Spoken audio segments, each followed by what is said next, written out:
Hi sis, ito, instruction natin pag tayo magpo-purchase ng coupon. So, naka-login na ako dun sa account mo.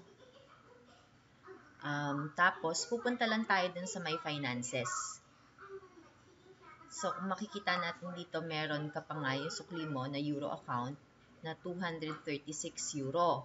So, dito sa menu, tignan natin, makikita mo dito yung coupon order. So, click mo lang to. And then, purchase a coupon order. So, dito makakapili tayo. Merong 40 euro. Usually, itong 40 euro, technical coupon to. Pag nag-change ng sponsor, nag-change ng order owner, tapos yung 150 euro, 375, 540, saka 1050. So, ito yung prelim, mini-link, main, at saka golden. So, yung 150, yung for prelim bibili natin.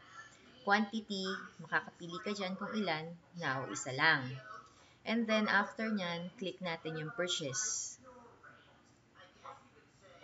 So, tatanungin ka niya, via internal account ba o via bank transfer? So, ibabawas natin dun sa laman ng Euro account mo. So, click lang natin yung pay. And then, after that, magna-notify siya, payment successfully done. So, click lang natin yung okay. So, makikita mo natira na lang sa money mo is 86 euro. Nasaan yung coupon? So, eto yung coupon mo. Bakit ko na